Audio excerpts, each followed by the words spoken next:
Hello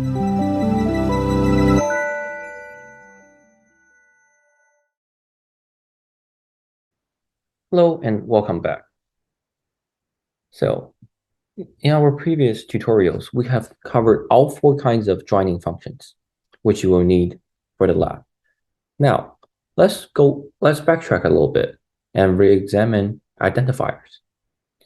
As some of you may wonder that what will happen if we join without identifiers, right?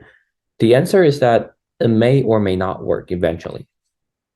Let's take a look at what will happen if we call inner join on the two data sets, cal data and WDI data, without using any identifiers at all.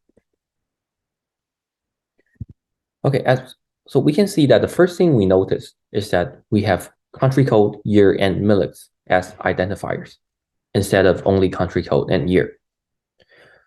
On the other hand, if we look at wrong data, which is here, we do not get millets X or millets Y anymore. Thus, we are pretty sure that R treats millets as one of those identifiers. So to check our hypothesis, let's take a look at the number of rows for wrong data and the number of rows for inner data. Oops, sorry. Let me clear the environment first. So wow, so we can see that wrong data only has 312 rows instead of 6,614 rows in inner data. So this proves that inner joining functions we just called without any joining parameters treated millets as a identifier.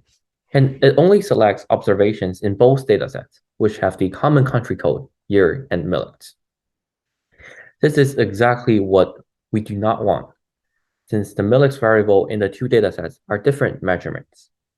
The reason why R treats millets as identifiers is because that both cal data and WDI data have the millets column written exactly the same. This misleads R to think that millets should be used to determine whether observations are the same between the two datasets. To solve this problem, let's try to rename millets column in both datasets, as we did for the right join function. Okay, so as we can see here, we created two new datasets, cal data 2, WDI data 2, with new name, millets cal or millets WDI. Let's call inner join on the two new datasets and create a dataset called auto join. There we go. As we can see here, the joining parameters become country code and year this time. And let's further confirm our observation. Or let's further confirm whether inner join works properly by taking a look at the dataset first. Okay, so we can see both millets cal and millets WDI, which is a good sign, right? And then let's move on to calling the enroll functions on the auto join data and the inner data we created in our previous tutorial. As we can see here, both datasets have the identical number of rows. Okay, so to summarize, please just keep in mind that R has the ability to determine identifiers without us inputting them. So this is sometimes very useful, actually.